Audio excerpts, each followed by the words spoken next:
Hola, mi nombre es Jennifer Webb y en esta unidad número 3 de Historia Económica y Política de Venezuela vamos a hablar de la Venezuela rentista y para ello es necesario definir qué es un Estado rentista y es un término que es utilizado en política para designar a países cuyos ingresos derivan de actividades económicas no productivas, es decir, primaria exportadora, que generalmente puede ser la extracción del petróleo y que tienen como consecuencia el descuido del desarrollo de otros sectores de la economía.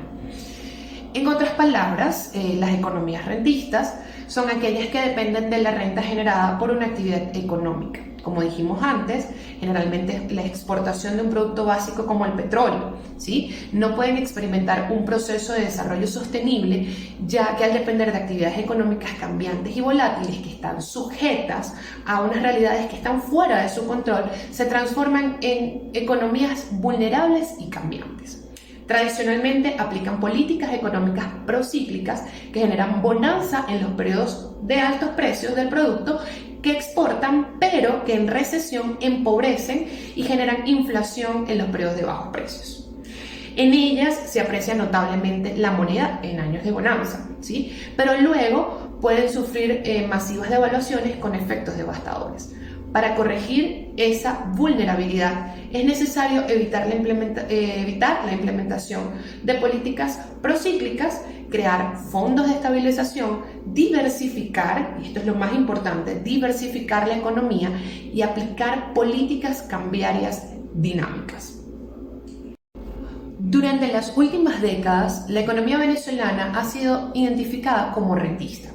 Es un término que resume su condición de dependencia de la renta generada por el petróleo.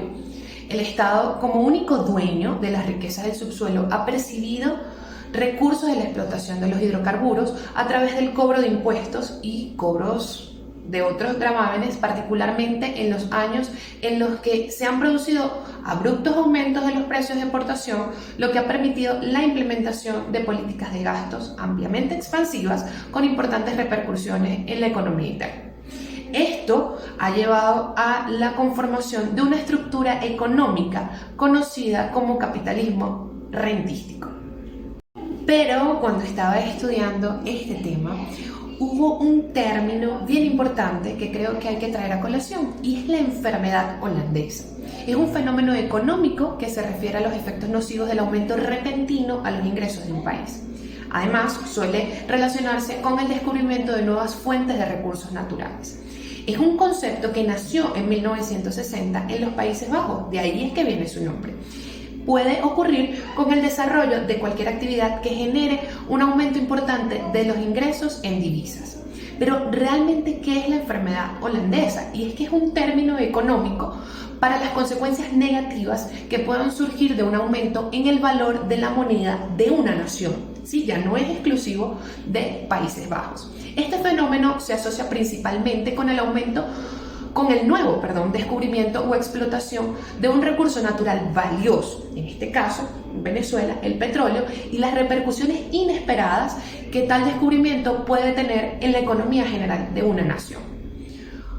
Como había dicho anteriormente, un ejemplo de esto puede ser el descubrimiento de oro o de petróleo en una economía, lo cual conduce a altas exportaciones de este bien, los cuales a su vez generan una entrada masiva de divisas extranjeras en la economía, apreciando la moneda local en exceso y haciendo difícil las exportaciones de otros productos, pues los compradores extranjeros tendrán que pagar mucho más por otros bienes. La enfermedad holandesa es una forma abreviada de describir la paradoja que produce cuando una buena noticia, como el descubrimiento de grandes reservas como petróleo, daña la economía general de un país. Puede comenzar con una gran afluencia de efectivo extranjero para exportar un recurso recién descubierto. Los síntomas incluyen un valor de la moneda en aumento que conduce a una caída de las exportaciones y la pérdida de puestos de trabajo en sectores de economía que se ven perjudicados por el aumento del valor de la moneda local.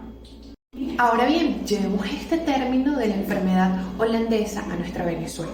Comencemos con unos antecedentes cuando en el gobierno de Cipriano Castro se suscribieron algunos contratos petroleros y luego para 1922 con la explotación del pozo Barroso II cuando Venezuela da inicio realmente a la era comercial de la industria petrolera, ¿sí? Pero digamos que la historia del fenómeno en Venezuela se puede remontar, sí, desde 1922, cuando, como dije, pues se descubrieron varios pozos petroleros, ¿sí? 7 años después, Venezuela era el segundo productor de petróleo del mundo, solo siendo superado por Estados Unidos. Para los años 30, si el término realmente hubiera existido en ese momento, cualquier economista podría haber diagnosticado una enfermedad holandesa. El precio del bolívar ascendió y el petróleo ya conformaba el 90% de las exportaciones del país. Como resultado, las exportaciones se volvieron más costosas y las importaciones más baratas.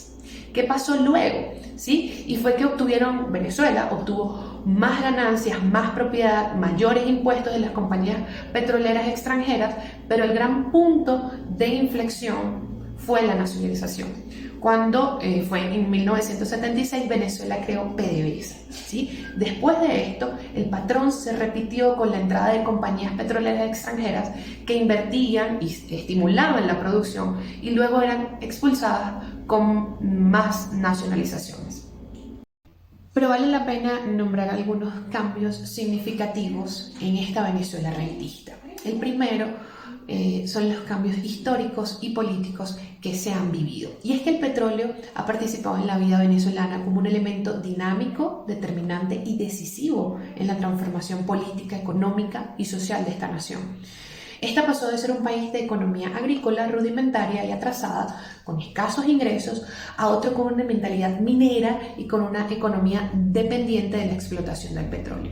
De manera que Venezuela se convirtió en un país monoproductor y monoexportador de petróleo. Y es así como se estableció la característica de dependencia de este recurso que tiene la economía venezolana. Otro cambio fundamental es el cambio social. Y de aquí podemos nombrar varios aspectos. El primero son los movimientos migratorios, ¿sí? Porque el petróleo causó cambios profundos en nuestra población. Aceleró abruptamente su paso de una sociedad rural a una sociedad urbana y esta se convierte en un factor decisivo en la construcción de un estado rico y poderoso. Con la actividad petrolera, la población rural comienza a emigrar, ¿sí? De los campos petroleros a las ciudades. Este fenómeno se conoce como un éxodo rural. Se incrementaba con la esperanza de encontrar un modo de vida que, aunque no fuese el mejor, sería más agradable que las precarias condiciones que vivían en el campo. Otra cosa importante aquí es que hubo una tendencia de urbanizar las ciudades. La población urbana crece aceleradamente, sin planificación alguna. Pero también crece la marginalidad, y es que las ciudades no estaban lo suficientemente dotadas de servicios para atender el crecimiento de esta población. Por eso es que creció la ciudad muy rápido y también desordenado. Además, mucho de la población rural no encontraba una ocupación, no conseguía un trabajo que le proporcionara suficientes ingresos para ubicarse en las pocas viviendas. Entonces recurrieron a la fabricación de ranchos. Además, surgió nuevas clases sociales. Esto es otro punto importante en la parte social, ¿sí? Y es que junto a las tradicionales clases sociales que ya existían en el periodo agropecuario, como consecuencia de la explotación petrolera, hay una nueva clase social que es la que conocemos como la clase obrera o asalariada.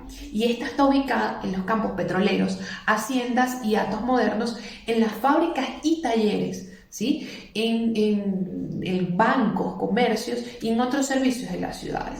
En un principio, esta clase social obrera dependía totalmente de las compañías, sin ninguna legislación laboral que los protegiera. Con el tiempo, se fueron organizando, crearon las asociaciones sindicales venezolanas que hoy en día siguen vigentes y pues se amplió la burguesía debido al desarrollo comercial, industrial y financiero.